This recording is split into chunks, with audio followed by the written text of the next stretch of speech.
शहर के सबसे बड़े बांके बिहारी मंदिर की सीढ़ियों के पास एक बूढ़ी औरत व्हील चेयर पर बैठी हुई थी। वह बहुत ही उदास लग रही थी क्योंकि उनके सिर के बाल सफेद थे और फटी हुई मेली कुचली सी साड़ी पहनी हुई थी। बूढ़ी औरत की उम्र कम से कम 70 साल थी। बूढ़ी अम्मा का नाम लक्ष्मी देवी था और वे वहां बैठकर अपने बहू बेटे का इंतजार कर रही थी। 2 घंटे पहले उनके बेटा बहू उन्हें कार में बिठाकर लेकर आए थे और बेटा बहू ने लक्ष्मी देवी से कहा था, माँ आप यहीं पर रुकिए, हम थोड़ी देर बाद आते हैं। और ऐसा कहकर बोले कि माँ यहाँ पर भंडारा चल रहा है, हम आपके लिए खाने के लिए प्रसाद लेकर आते हैं। बेटा बहू ने केवल इतना ही कहा था और लक्ष्मी देवी को बिठाकर चले गए थे। लक्ष्मी देवी सोच सोचकर परेशान हो रही थी क्योंकि समय बहुत बीत गया था। लक्ष्मी देवी निगाह सड़क की ओर दौड़ाई कि अब कब आएंगे बेटा बहू, यही सोचकर। लेकिन धीरे धीरे शाम हो गई, चारों तरफ अंधेरा छा गया। सब लोग अपने अपने घर को जा चुके थे, परंतु लक्ष्मी देवी व्हील चेयर पर बैठी हुई अपने बेटे बहू के आने का इंतजार करती रही। लगातार बेटे बहू की राह देखते देखते लक्ष्मी देवी की आंखें पथराई लगने लगी थी। अब तो लक्ष्मी देवी के मन में जो डर सा बैठ गया था कि अगर बेटा बहू वापस लेने नहीं आए तो यही सोचते ही लक्ष्मी देवी का कलेजा मुंह को आने लगा था। आंखों से आंसू बह निकले थे। थोड़ा और समय बीता तो लक्ष्मी देवी को चिंता सताने लगी कि अब इस हालत में वह कहाँ जाएगी, क्योंकि वह तो चल भी नहीं सकती थी। लक्ष्मी देवी लगातार इंतजार करती रही और इंतजार करते करते रात हो गई, लेकिन लक्ष्मी देवी को लेने कोई नहीं आया। रात होने पर जब ठंड सताने लगी तो अपने कमजोर कांपते हाथों से लक्ष्मी देवी ने धीरे धीरे व्हील चेयर को खिसकाते हुए सीढ़ियों के कोने पर बने शेड के नीचे ले आई और वहीं दुबक कर बैठ गई और कांपती रही। दरअसल लक्ष्मी देवी अपने पति रघुनाथ जी के साथ एक छोटे से गांव में रहा करती थी। रघुनाथ जी की गांव में अच्छी खासी जमीन हुआ करती थी, जहां पर खेती करके मेहनत से वह अपनी आजीविका चलाते थे। उनकी एक बेटी मीनू और 2 बेटे थे, विजय और अजय। उन्होंने अपने तीनों बेटों की पढ़ाई लिखाई करवाई, बेटी की शादी एक अच्छे घर में कर दी। दोनों बेटों की शादी भी उन्होंने समय से करवाई और अपना कर्तव्य निभाया। और इन्हीं अपने कर्तव्य को निभाते हुए पूरी जिंदगी उनकी निकल गई। परंतु उन्हें मलाल इस बात का था, जिन बेटों के लिए उन्होंने अपनी सारी उम्र मेहनत करने में बिता दी, वह बेटे ही आज उनके पास रहना नहीं चाहते थे। रघुनाथ जी और उनकी पत्नी लक्ष्मी देवी दोनों अपने गांव के मकान में अकेले रहते थे, परंतु एक ही बात उन्हें अंदर ही अंदर रह रहकर कचोटती रहती थी। अक्सर रघुनाथ जी अपनी पत्नी से कहते थे, लक्ष्मी, मैंने अपने दोनों बेटों को अच्छा लाड प्यार देकर उन्हें उनके पैरों पर खड़ा किया, परंतु शादी के बाद दोनों ही बिल्कुल बदल गए हैं और बहुएं भी ऐसी मिली हैं जो अपने सास ससुर का चेहरा तक देखना पसंद नहीं करती। इन्हीं परेशानियों में धीरे धीरे रघुनाथ जी की सेहत बिगड़ने लगी। एक दिन रघुनाथ जी के गिरते हुए स्वास्थ्य को देखते हुए लक्ष्मी देवी ने कहा, सुनिए जी, आपकी तबीयत कुछ ज़्यादा ही खराब रहने लगी है। मुझे लगता है हमें अपने दोनों बेटों को बुलाना चाहिए ताकि वह आपकी किसी अच्छे अस्पताल में इलाज करवा सके। अभी उम्र में हम अपने बेटों को नहीं कहेंगे तो किससे कहेंगे? आखिर है तो वह हमारा खून ही। यदि अब हमारी सेवा वह नहीं करेंगे तो फिर कब करेंगे? रघुनाथ जी बोले, लक्ष्मी, तुम सही कह रही हो, मैं कल ही उन दोनों को बुलवाऊंगा।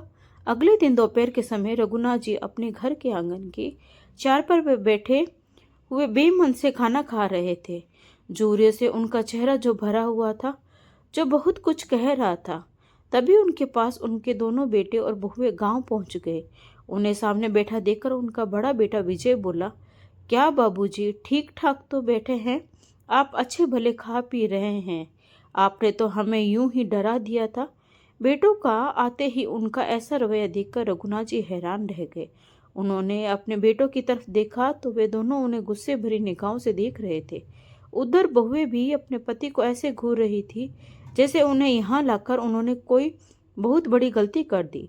लक्ष्मी देवी जो गायों को चारा डाल रही थी, उनकी बातें सुनकर उनके पास आई और गुस्से से बोली, यह क्या तरीका है अपने बाबूजी से बात करने का? तो रघुनाथ जी कहने लगे, लक्ष्मी, छोड़ो, कुछ नहीं, मुझे तुम लोगों से कोई खास बात नहीं करनी है। रघुनाथ जी ने अपने बेटों से कहा, मैं तुम दोनों को अपने पैरों पर खड़ा कर चुका हूँ और इस काम में मेरी सारी जो बचत थी वो लग चुकी है। अब कुछ दिन पहले मुझे बहुत तेज चक्कर आया और मैं ज़मीन पर गिर पड़ा। जब होश आया तो मुझे तेज सिर दर्द था और अचानक ही मुझे खून की उल्टी भी हो गई। तबीयत खराब थी इसलिए अस्पताल चला गया, लेकिन डॉक्टर साहब ने जब सारे टेस्ट करने के बाद मुझे बताया कि मुझे गंभीर बीमारी है और यदि समय रहते इलाज हो गया तो मैं बच सकता हूँ। उन्होंने मुझे जल्दी से जल्दी ऑपरेशन करवाने की सलाह दी। मैंने तो डॉक्टर को बोल दिया था कि मेरे दोनों बेटों के आने के बाद ही मैं ऑपरेशन करवाऊंगा। बेटा, उम्र के इस पड़ाव में हमें अपने बच्चों के साथ की ज़रूरत है। मैं चाहता हूँ तुम दोनों अब इस गांव में ही रहो। यह मकान मुझे बहुत सुना सुना लगता है। बच्चे भी यहाँ रहेंगे तो समय बहुत अच्छे से कट जाएगा और दोनों बहुएं रहेंगी तो तुम्हारी माँ की भी मदद हो जाएगी। तभी बेटा विजय बोला, लेकिन पिताजी, उसकी बात से दोनों बेटे सहमत नहीं थे। विजय ने कहा, आप सारी जमीन जायदाद बेचकर पिताजी हमारे साथ दोनों शहर चलिए। और छोटे बेटे अजय ने भी इसी बात पर अपने भाई की हाँ में हाँ मिलाई। और विजय बोला, पिताजी, आपको चाहे ये बात अच्छी लगे या बुरी, लेकिन सच्चाई तो यही है कि गांव में रहना हमारे लिए अब संभव नहीं है। मेरी बैंक में नौकरी है, मुझे वहाँ भी जाना होता है। अजय बोला, पिताजी, मैंने तो अपनी बेटी का एडमिशन शहर के बहुत बड़े स्कूल में करवाया है। मैं तो यहाँ हरगिज भी नहीं रह सकता। तब रघुनाथ जी बोले, बेटा, जिस बैंक में तुम काम करते हो उस बैंक की एक ब्रांच यहाँ पर भी है। फिर तुम ट्रांसफ़र भी तो करवा सकते हो और बच्चों के पढ़ने के लिए भी यहाँ एक बहुत अच्छा प्राइवेट स्कूल खुल गया है। देखो बेटा, मुझे लगता है मेरा अब अंतिम समय नज़दीक आ चुका है, इसलिए मेरी तमन्ना है कि मैं यह समय अपने पोते पोतियों के साथ गुजारूं। तब रघुनाथ जी की आंखों से आंसू आ गए, उनकी आवाज़ रुंध गई। लेकिन रघुनाथ जी की यह बात सुनकर उनका बेटा विजय, जिसे प्यार से रघुनाथ जी रामू और बेटा अजय, जिसे प्यार से शामू कहते थे, कि मन में कोई प्रभाव नहीं पड़ा। तभी विजय बोला, पिताजी, अगर आपको इतनी बड़ी बीमारी है तो हम आपको शहर ले जाएंगे और आपका इलाज कराएंगे। लेकिन तभी लक्ष्मी देवी बोली, लेकिन क्या विजय? विजय बोला, माँ, पिताजी, आप मेरी बात से नाराज मत होना। मैं यह चाहता हूँ कि आप दोनों हमारे साथ शहर में रहिए। अब हम खेती तो कर नहीं सकते, लेकिन मैं चाहता था खेतों का बंटवारा कर दिया जाए। इसके बाद हमारी इच्छा, हम उन्हें रखना चाहे या बेचना।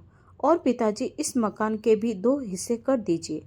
तो विजय ने जो कहा था उसे अजय ने भी अपने भैया की बात का समर्थन किया और बोला, पिताजी, भैया सही कह रहे हैं।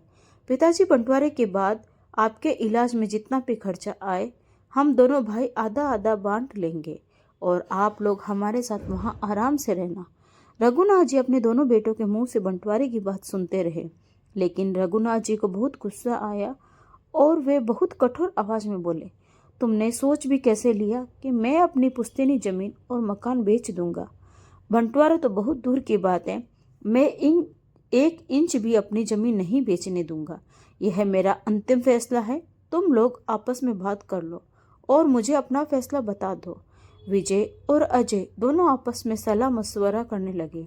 उधर दोनों बहुएं भी आपस में बात करने लगी। कुछ देर बाद चारों ने आपस में निर्णय लिया और अपने माता पिताजी के पास आकर अजय बोला, पिताजी, हम सभी ने बहुत सोच विचार कर एक फैसला लिया है। हम जानते हैं अब आपसे खेती का काम नहीं होता, तो पहले खेतों का बंटवारा कर दो और इस जमीन को भी बेचना पड़ेगा। इसके बाद हम दोनों आप दोनों को शहर ले जाएंगे। माँ मेरे पास रहेगी और पिताजी भैया के पास रहकर अपना इलाज करवाएंगे। रघुनाथ जी ने अपने बेटे के मुंह से यह बात सुनी तो उनकी आंखें खुली की खुली रह गई। रघुनाथ जी बोले, बेटा, मुझे इस तरह तुम लोगों से उम्मीद नहीं थी। आज तुमने मेरी परवरिश को नकार दिया। नालायक, कान खोलकर सुन लो, हम दोनों इस जन्म में तो क्या, अगले 7 जन्मों तक भी अलग नहीं रह सकते। और यह तुमने सोच कैसे लिया कि मैं अपना पुश्तैनी मकान बेच दूंगा? तुम लोगों को यहाँ नहीं रहना है तो मत रहो, लेकिन परिवार को बांटने की बात मत करो। रघुनाथ जी बोल रहे थे तो लक्ष्मी देवी की आंखों में भी आंसू छलक आए। यह माँ आज अपने बेटों की बातों से अंदर तक दुखी हो चुकी थी। यह दिन दिखाने के लिए बड़ा किया था तुमको हमने, आज अपने माँ बाप ही तुम पर बोझ हो गए। तुम्हें अपने माँ बाप बोझ लगने लगे।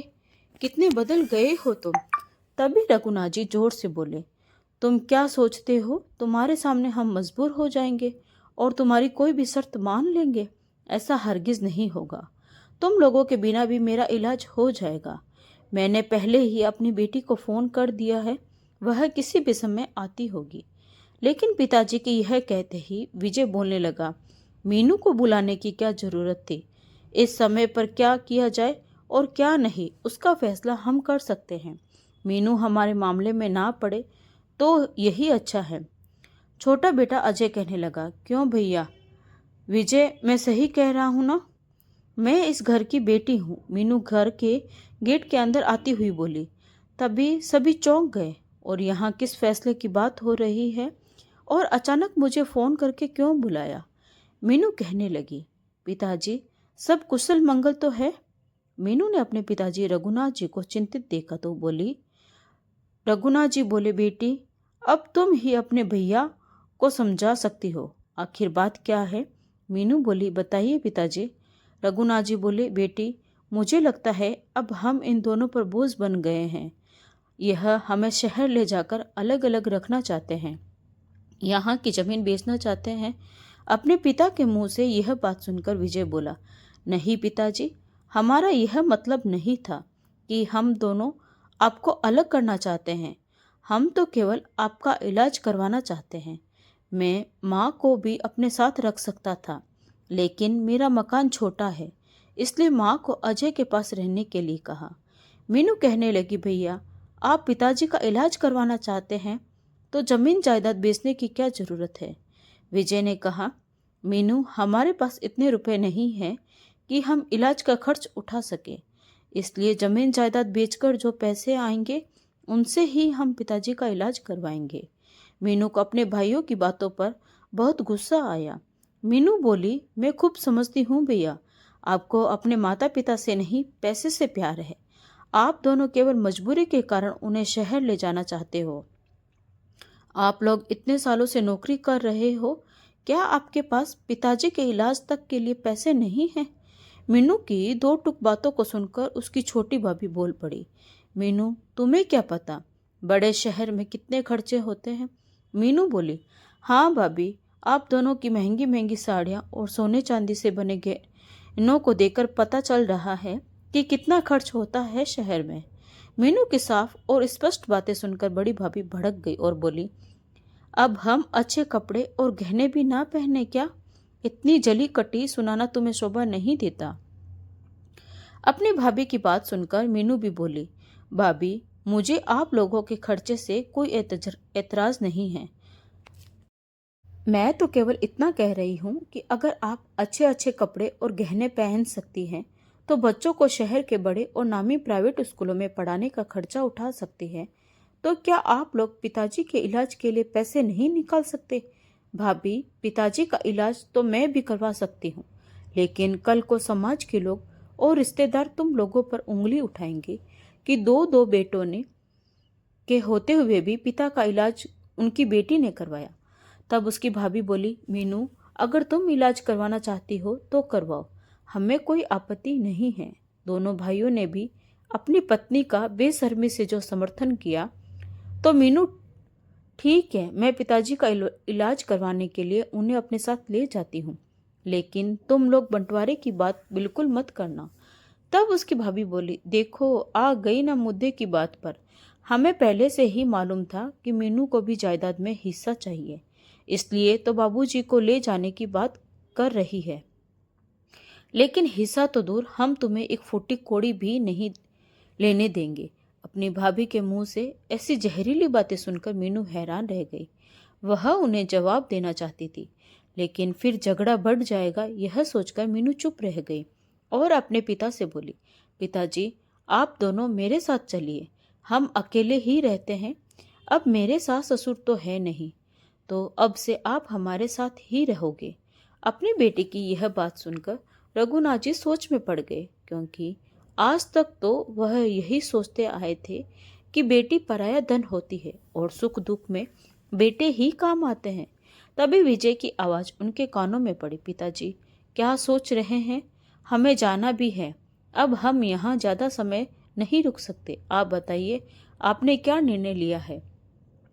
रघुनाथ जी दुखी मन से बोले, बेटा तुम्हें पढ़ा लिखा कर मुझसे बहुत बड़ी गलती हो गई। तुम लोग अभी इसी समय यहाँ से चले जाओ। इतना कहते ही उन्हें फिर से खांसी छूट गई और खून की उल्टी आ गई। फिर रघुनाथ जी हाँफते हुए बोले, और लौटकर कभी मत आना। समझ लेना तुम्हारे माँ बाप मर चुके हैं। अपने पिता की ऐसी हालत देखकर भी दोनों बेटों को तरस नहीं आया और वे गुस्से में अपनी पत्नी और बच्चों को लेकर निकल गए। पिता को खून की उल्टी करते देख मीनू का कलेजा फटने लगा। जैसे तैसे पिता को मनाकर मीनू उन्हें अपने शहर ले गई, जबकि लक्ष्मी देवी अपने गांव के मकान और पशुओं की देखभाल के लिए गांव में ही रुक गई। रघुनाथ जी को अपनी बेटी के घर जाते हुए संकोच हो रहा था कि दामाद जी न जाने क्या सोचेंगे, लेकिन घर पहुंचते ही देखा कि उनके दामाद अमित ने उनके लिए खाना तैयार कर रखा था। बोले, पिताजी आप किसी बात की चिंता ना करें, मुझे भी अपना बेटा ही समझिए। मैंने डॉक्टर से अपॉइंटमेंट ले ली है। हम कल सुबह ही आपके इलाज के लिए चलेंगे। अपने दामाद से यह बातें सुनकर रघुनाथ जी भावुक हो गए। अगले दिन वे दोनों उन्हें डॉक्टर के पास लेकर गए। सारी जांच और चेकअप करने के बाद डॉक्टर ने रघुनाथ जी को बाहर इंतजार करने के लिए कहा और मीनू व अमित को बात करने के लिए अंदर बुला लिया। डॉक्टर ने कहा, आप लोग अपने पिता के प्रति इतने लापरवाह कैसे हो सकते हैं? मीनू हैरान हो गई और बोली, ऐसा क्या हो गया डॉक्टर साहब? तो डॉक्टर ने कहा, आपके पिताजी को ब्लड कैंसर हुआ है। मैंने उनके लिए हाई डोज की मेडिसिन लिखी है, लेकिन उनके बचने की उम्मीद अब बहुत कम है। यह बात सुनकर मीनू और अमित दोनों घबरा गए।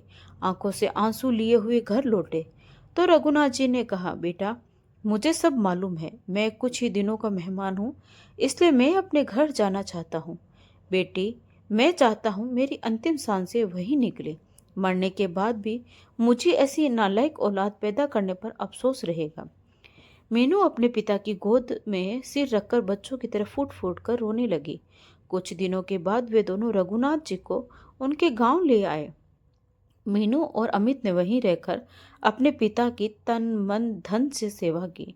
एक दिन रघुनाथ जी की तबीयत ज्यादा ही खराब हो गई।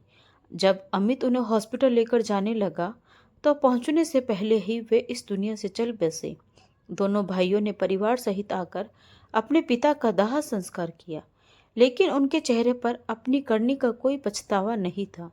मीनू अपनी माँ को अपने साथ ही लेकर जाना चाहते थे, लेकिन उसके भाइयों ने मना कर दिया। लक्ष्मी देवी का आशियाना अपने पति की मृत्यु के साथ ही उजड़ गया। यूं तो दोनों भाइयों की माँ को साथ में ले जाने की कोई इच्छा नहीं थी, लेकिन जायदाद के लालच में वे उन्हें अपने साथ शहर ले आए।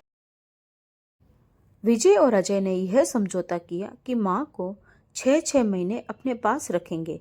अपने बेटे अजय के घर आने के बाद लक्ष्मी देवी को अच्छे से रखा जा रहा था। बहू भी उनकी सेवा करती थी, उनकी पोती भी उनके साथ ढेर सारी बातें करती थी। पिता के मरने के बाद से विजय और अजय दोनों अपने पिता की जायदाद अपने नाम कराने के लिए भागदौड़ करने लगे, लेकिन उन्हें पता चला कि उनके पिता ने अपनी वसीयत अपनी मृत्यु से पहले करवा दी थी, जिसमें जायदाद का तीसरा हिस्सा मीनू के नाम पर करवाया और बाकी का हिस्सा माँ के नाम पर था। उनके तो पैरों तले जैसे जमीन ही खिसक गई। 1/3 हिस्सा तो मीनू के पास जा चुका था, लेकिन बाकी की जायदाद हासिल करने के लिए दोनों भाइयों ने साजिश रची।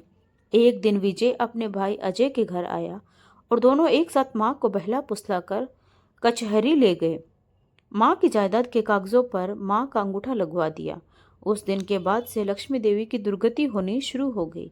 एक दिन अजय ने अपनी माँ से कहा, माँ तुम सारा दिन अकेली बैठी रहती हो, तुम्हारी बहू गर्भवती है, इसलिए उसके साथ काम में हाथ बंटाया करो।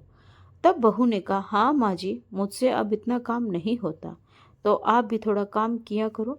उस दिन के बाद से लक्ष्मी देवी ने अपनी बहू के साथ घर के कामों में साथ देना शुरू कर दिया, लेकिन कुछ ही दिनों में बहू ने सारा काम अपनी सास के ऊपर ही डाल दिया।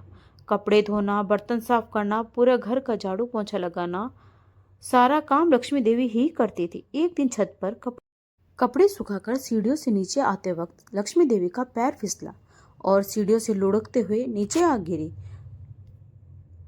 डॉक्टर के पास लेकर गए तो पता चला कि रीढ़ की हड्डी टूट चुकी है।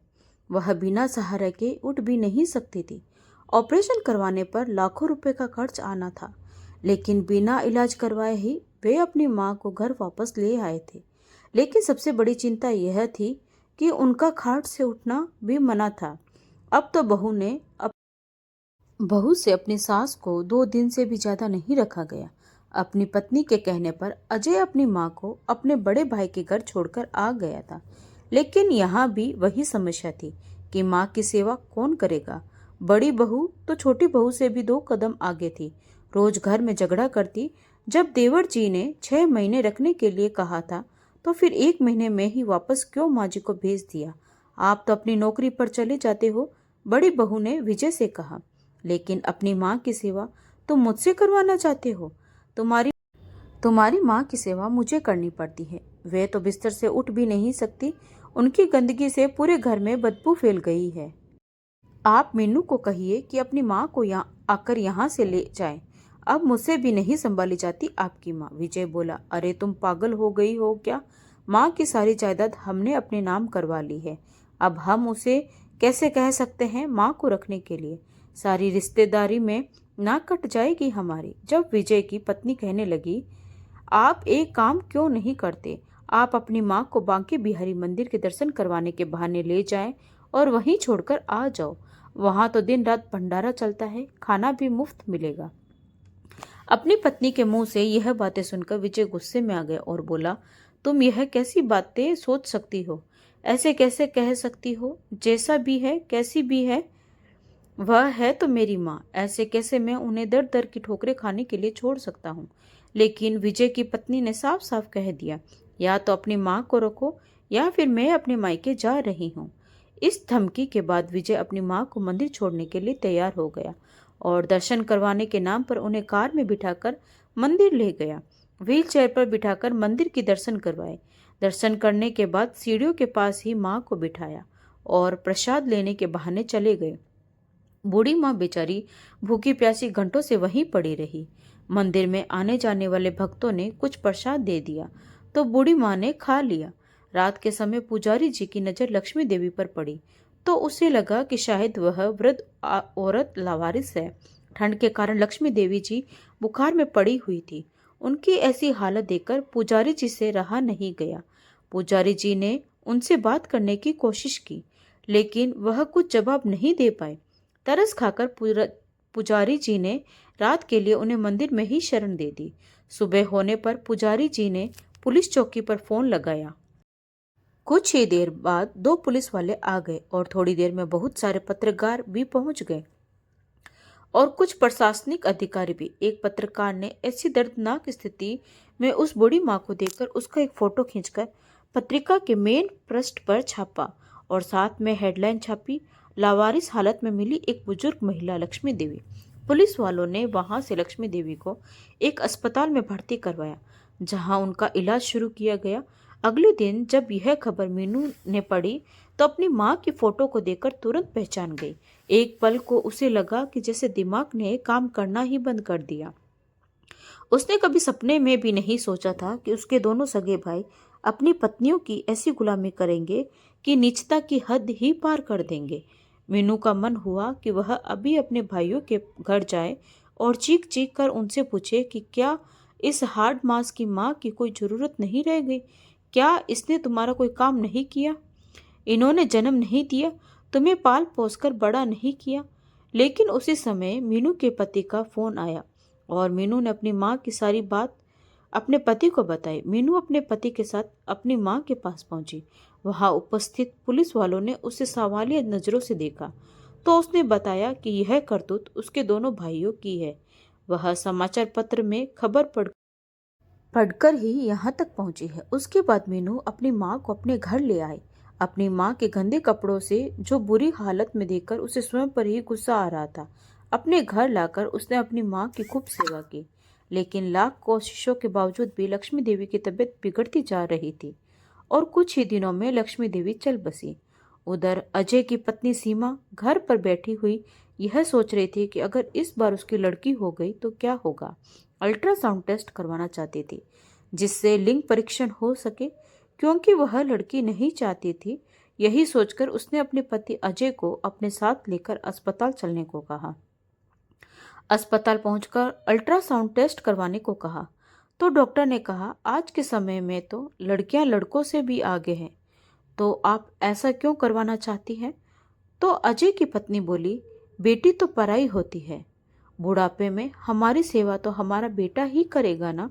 इस बात पर डॉक्टर ने कहा, इसकी क्या गारंटी है कि लड़का ही आपकी सेवा करे और लड़की नहीं कर सकती? लेकिन वह नहीं मानी। अल्ट्रासाउंड करवाने पर डॉक्टर ने बताया कि उसके गर्भ में लड़की है और यदि गर्भपात करवाना है तो कल आकर मिलना। घर पहुंचकर अजय की पत्नी सीमा अजीब सी उलझन की हालत में सो गई।